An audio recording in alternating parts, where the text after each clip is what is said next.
Welcome everyone, as we step into the captivating world of one of music's most iconic voices in music history, Dusty Springfield. From her rise to fame as a pioneering pop and soul singer to the intimate details of her personal life. Join us as we discover the woman behind the music and the enduring legacy she left on the world of entertainment. So let's dive in. Dusty Springfield, born Mary Isabel Catherine Bernadette O'Brien on the 16th of April 1939 in West Hampstead, London, was the second child of Irish immigrants Gerard Anthony O'Brien and Catherine Ann O'Brien. Her father, who hailed from British India, pursued a career as a tax accountant and consultant, while their mother hailed from an Irish family with roots in Tralee, County Kerry, known for its lineage of journalists. Her elder brother, Dionysius Patrick O'Brien, later known as Tom Springfield, would play a significant role throughout her life. Springfield spent her formative years in High Wycombe, Buckinghamshire, before relocating to Ealing in West London. Raised in a household passionate about music, her father nurtured her musical talent by tapping out rhythms on her hand and exposing her to a diverse array of artists, including George Gershwin, Rodgers and Hammerstein, and Duke Ellington. Inspired by American jazz and vocalists like Peggy Lee, Springfield aspired to emulate their style. At just 12 years old, she recorded herself singing an Irving Berlin song as her love of music grew. Despite her comfortable upbringing, Springfield's family life was marked by dysfunction. With her father's unfulfilled aspirations of being a professional pianist and his perfectionism, with Springfield later recalling that during her childhood, her father often called her names and hit her. Then coupled with her mother's volatile temper, often throwing food in bouts of anger, creating a challenging environment for both her and her brother. Springfield earned her nickname, Dusty, for her tomboyish nature, often seen playing football with boys in the streets. Despite her outward confidence, she grappled with deep insecurities during her teenage years, feeling unattractive and destined for a plain existence. The lack of support from her teachers only reinforced her bleak outlook on life. Struggling with the unpredictability of her parents and the challenges at school, she would often resort to self-destructing behavior as a coping mechanism during moments of distress. After leaving school, Springfield sang with her brother Tom in local folk clubs before responding to an advertisement in The Stage in 1958 to join the Lana sisters. Renaming herself Shan Lana, she underwent a transformation in appearance and style to fit in with the pop vocal trio. As part of the group, she honed her skills in harmonizing and microphone technique, performing on TV and at live shows in the UK and US Air Force bases in Europe. In 1960, Springfield left the Lana sisters to form the Springfields with her brother Tom and Richard Failed, later replaced by Mike Hurst. They adopted the stage names Dusty, Tom, and Tim Springfield and found success with hits like Island of Dreams and Say I Won't Be There in 1963. Their sound evolved from folk and country to pop, influenced by rhythm and blues after a trip to Nashville where Springfield heard songs like The Exciters, Tell Him, in New York City. The group was voted top British vocal group in the New Musical Express poll in 1961 and 1962 and appeared on ITV's Ready Steady Go. Springfield's desire to look attractive clashed with her poor eyesight, leading her to spend hours layering on mascara in front of a mirror. Not intending to become known for her bold look, she just couldn't tell when it was enough and when it looked good. Unable to wear glasses with eye makeup, her trademark appearance emerged from her struggle to see clearly and apply makeup effectively. After the Springfields disbanded, Tom continued his career in songwriting and producing, notably collaborating with the Seekers and writing songs for his sister, including her 1964 UK hit, Losing You, with Clive Westlake, alongside pursuing his solo career. Springfield's debut solo single, I Only Want to Be With You, released in November 1963, was co-written and arranged by Ivor Raymond, produced by Johnny Franz, and featured a wall of sound production style similar to Phil Spector's. With elements of rhythm and blues, horn sections, backing singers, and double-track vocals, the song drew inspiration from Springfield's influences like the Exciters and the Shirelles. Peaking at number 4 in the UK charts in January 1964, it made an impact on both sides of the Atlantic, debuting on Billboard's Hot 100 in the same week as the Beatles' I Want to Hold Your Hand. I Only Want to Be With You reached number 12 on the Hot 100 and was certified gold in the UK, marking Springfield's rise in the midst of the British invasion. On April 17, 1964, Springfield's debut solo album, A Girl Called Dusty, was released in the UK, featured mostly covers of her favourite songs, reaching number 6 in the UK album charts. Following the success of I Only Want to Be With You, Springfield charted with several singles in 1964, including Stay a While and Wishing and Hoping, both penned by Burt Bacharach and Hal David. I Just Don't Know What to Do With Myself reached number 3 on the UK singles chart. In December 1964, Springfield's tour of South Africa was cut short due to a controversial integrated performance, leading to her deportation. She was voted the top British female singer in the New Musical Express Readers' Poll for 4 consecutive years. In 1965, Dusty Springfield had 3 UK top 40 hits with You're Hurting Kinda Love, In the Middle of Nowhere, and Some of Your Loving. However, none of these were included on her next album, Everything's Coming Up Dusty, released in October 1965, which peaked at number 6 in the UK.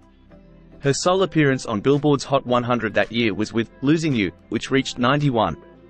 In January 1965, Springfield participated in the Italian Song Festival in San Remo, where she heard Io Che Non Vivo, which would later become You Don't Have to Say You Love Me. Released in March 1966, the song reached number 1 in the UK and number 4 in the US, becoming her signature song. In 1966, Springfield had 3 UK hits, Little by Little, Going Back, and All I See Is You, each showcasing her versatility. While All I See Is You reached number 9 in the UK and number 20 in the US, Going Back peaked at number 10 in the UK. She also hosted a 6-part BBC TV series called Dusty, and released a compilation album, Golden Hits, which reached number 2 in the UK. During this time, she used the pseudonym Gladys Thong for backing vocals on recordings for artists like Madeline Bell and Elton John. Additionally, Springfield played a pivotal role in introducing the Motown sound to the UK audience, hosting the first UK TV appearances for Motown artists like The Temptations and The Supremes on the show Ready Steady Go. In 1967 and 1968, Springfield experienced varying success between the UK and US charts. I'll Try Anything achieved moderate success, reaching number 13 in the UK and number 40 in the US. Meanwhile, Give Me Time, and its B-side, The Look of Love, had divergent outcomes. While Give Me Time peaked outside the UK top 20 and stalled at 76 in the US, The Look of Love emerged as one of Springfield's defining US hits of the 1960s. The sultry song, recorded for the film Casino Royale, reached number 22 on the Billboard Hot 100 and received an Academy Award nomination for Best Song. Springfield hosted her BBC TV series, Dusty, in 1967, featuring performances of her hits like I'll Try Anything. While successful, the show struggled to adapt to evolving pop music trends. Her album, Where Am I Going?, experimented with various styles but peaked at 40 in the UK. Similarly, album, Dusty Definitely, in 1968 didn't chart in the US but reached number 30 in the UK. Despite this, her single, I Close My Eyes and Count to 10, became one of her biggest UK hits, reaching number 4. In her 1968 TV series, It Must Be Dusty, she even performed a duet of Mockingbird with Jimi Hendrix. Despite her success, Springfield grappled with anxiety and self-doubt. Transitioning to rhythm and blues, she constantly compared herself to soul legends, leading to indecision and stage fright. Struggling with the pressures of stardom, she often borrowed from artists like Aretha Franklin and Carole King, trying to replicate their styles instead of embracing her own uniqueness. By the late 1960s, Springfield's career faced challenges. As Carole King pursued a solo career and Springfield's collaboration with Bacharach David faltered, she navigated the evolving music landscape, torn between pop and underground trends. Seeking a resurgence, she signed with Atlantic Records in the US, aiming to emulate her idol, Aretha Franklin. Her iconic album, Dusty in Memphis, was produced by Jerry Wexler, Tom Dowd, and Arif Mardan, with acclaimed backing bands. Although initially anxious, Springfield's soulful voice shone through, especially in hits like Son of a Preacher Man. Despite critical acclaim, commercial success was elusive, with the album initially failing to chart in the UK and reaching only number 99 on Billboard's Top LPs chart. However, over time, the album gained recognition, earning Grammy Hall of Fame status and accolades from Rolling Stone and other publications. Son of a Preacher Man became an international hit, cementing Springfield's legacy. During September and October 1969, Springfield hosted her third and final BBC musical variety series. After 1969, Springfield saw a decline in chart success until her resurgence with Pet Shop Boys later in 1987.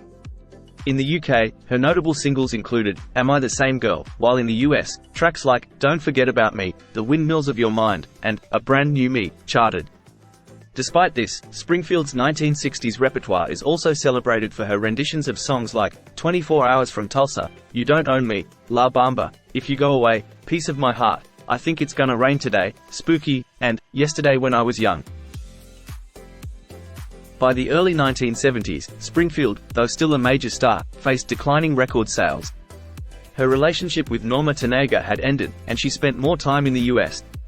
In January 1970, she released her final album on Atlantic Records, A Brand New Me, titled From Dusty with Love, in the UK, featuring tracks produced by Gamble and Huff.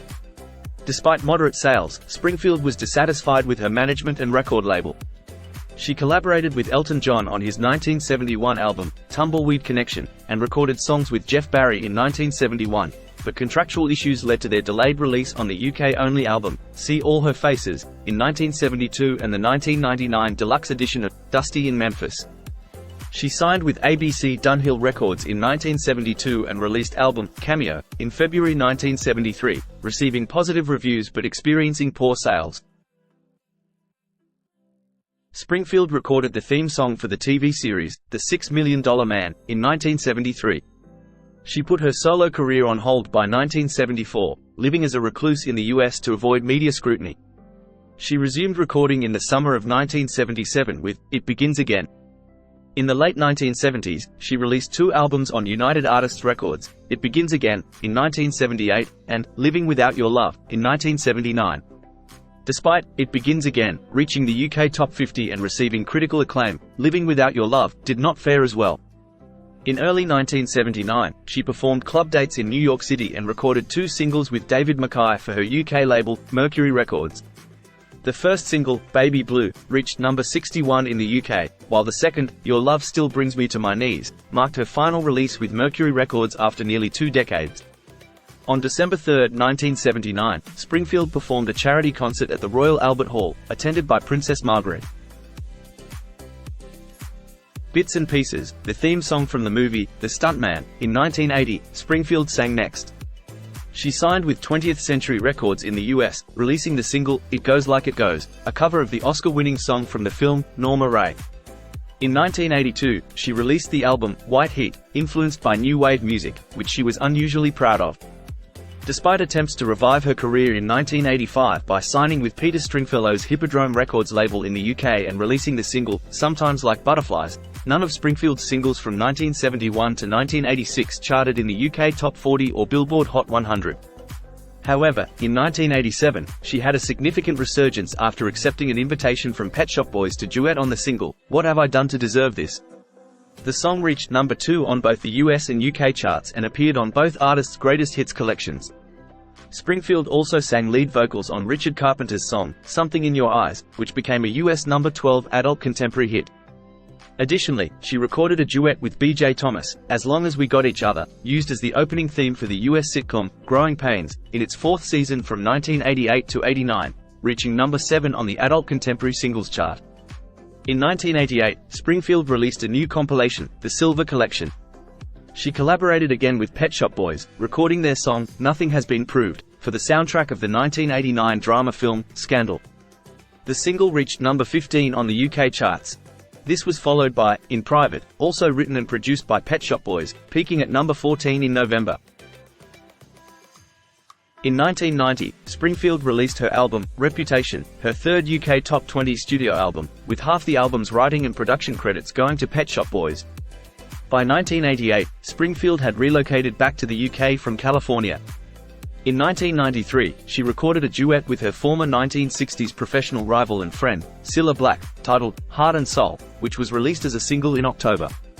Springfield's next album, initially titled Dusty in Nashville, was released as A Very Fine Love in June 1995.